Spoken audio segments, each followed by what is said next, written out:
أعوذ بالله من الشيطان الرجيم.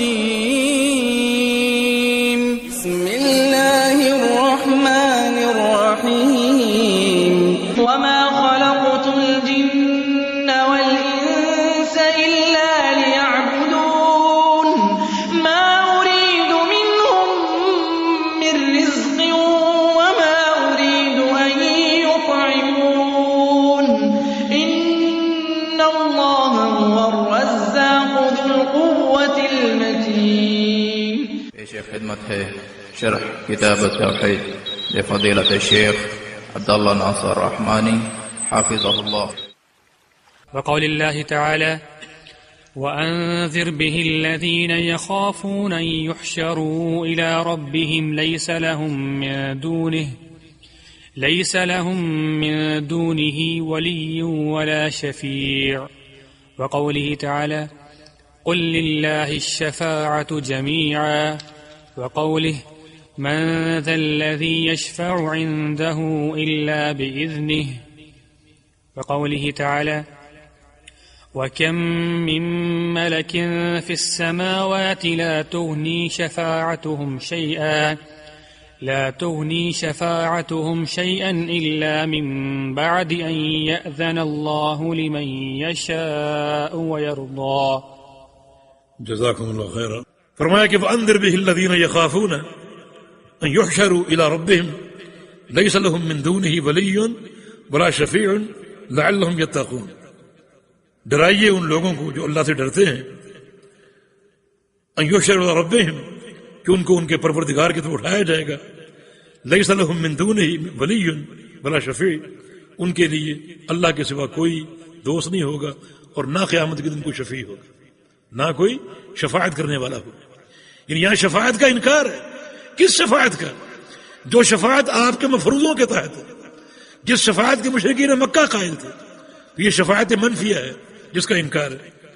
قل للہ شفاعت جمیعا، یہ کلمہ حق ہے. کہہ دو ساری شفاعت کا صرف اللہ مالک ہے. اللہ تعالی ساری شفاعت کا مالک ہے. لہذا جو بھی شفیع ہوگا، جو مشفوع ہوگا، وہ اللہ کی مرضی سے ہوگا اور اللہ کے بنائے ہوئے قواعد کے ساتھ ہوگا. تو وہ شفاعت جو آپ نے خود بنائی وہ آپ کے مفروضے ہیں، وہ باطل ہے. من ذا الذی یشفع عنده الا باذنہ، آیت الکرسی کا مضمون. کون ہے جو اللہ کے شفاعت کرے مگر اس کے اذن کے ساتھ؟ اس کے اذن کے بغیر کوئی شفاعت نہیں کر سکے گا. روز قیامت ایک شفاعت کبریٰ ہے. لوگ مارے مارے پھر رہے ہیں کہ ہمیں موقف کی تکلیف سے چھٹکارا چاہیے. حساب نہیں ہو رہا، حساب و کتاب نہیں ہو رہا. اتنی سختی اور شدت، اور لوگ گھوم رہے ہیں پھر رہے ہیں، کبھی آدم علیہ السلام کے پاس، کبھی نوح علیہ السلام کے پاس، کبھی موسیٰ علیہ السلام کے پاس، عیسیٰ علیہ السلام کے پاس کہ شفاعت کرو. اللہ تعالیٰ حساب شروع کر دے اور ہر نبی انکار کرتا ہے. کتنی بے بسی ہر نبی کہ میں اس اہل نہیں ہوں. ان ربنا قد غضب اليوم غضبا لم يغضب قبله مثله ولن يغضب بعده مثله ابدا. ہمارا رب غصے میں ہے، اسے ایسا غصہ آج سے پہلے کبھی نہیں آیا اور آج کے بعد کبھی نہیں آئے گا. ہم کیسے سامنے آئیں؟ ہم کیسے سفارش کے لیے جائیں؟ بالآخر اللہ کے پیغمبر کے پاس آئیں گے، آپ شفاعت کیجئے. فرمایا کہ ہاں یہ میرا مقام. اور اللہ کے پیغمبر جائیں گے، جاتی شفاعت کریں گے؟ نہیں، اللہ کے اذن کے بغیر شفاعت نہیں کریں گے. سجدے میں گر جائیں گے، طویل ترین سجدہ. اللہ تعالیٰ کی وہ حمد و ثنا بیان کریں گے جو آج تک کوئی نہیں کر سکتا، نہ کوئی نبی نہ کوئی فرشتہ. اللہ تعالیٰ اسی وقت وہ حمد و ثنا آپ کے دل میں ڈالے گا، القاء کرے گا، اور آپ اللہ کی حمد و ثنا بیان کریں گے. لمبا سجدہ ہوگا. بالآخر اللہ فرمائے گا یا محمد ارفع راسک قل تسمع واشفع تشفع. اے محمد صلی اللہ علیہ وسلم اپنا سر اٹھا دیجئے، اب کہیے، آپ کی بات سنی جائے گی، اور شفاعت کیجئے، آپ کی شفاعت قبول کی جائے گی. یعنی معزون ہوں گے، اذن ملے گا تب شفاعت کریں گے. تو ہم نے شفاعت کے تعلق سے کتنے جرت کے مظاہرے کیے ہوئے ہیں کہ فلاں پیر شفیع ہوگا، فلاں شفاعت کرے گا، فلاں شفاعت کرے گا. یہ سارے مفروض باطل، اور قرآن و حدیث اسی شفاعت کی نفی کرتے ہیں. شفاعت ایک ہی ہے جو اللہ کے اختیار میں ہے اور اللہ تعالیٰ کی مرضی سے ہوتی ہے. وَكَمْ مِن مَلَكٍ فِي السَّمَاوَاتِ لَا تُغْنِي شفاعتهم شيئا الا من بعد ان يأذن الله.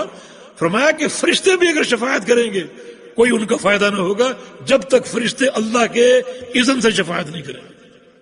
حالانکہ فرشتے کتنے مقرب ہیں لیکن نہیں، شفاعت کا معاملہ انتہائی اہم ہے. فرشتے بھی شفاعت اگر کریں گے تو ان کی شفاعت نافع نہیں ہوگی جب تک فرشتوں کو اللہ کا اذن حاصل نہیں ہوگا، ان کی شفاعت کارگر نہیں ہوگی. اور قیامت کے دن فرشتے شفاعت کریں گے. وتعاونوا على البر والتقوى ولا تعاونوا على الإثم والعدوان واتقوا الله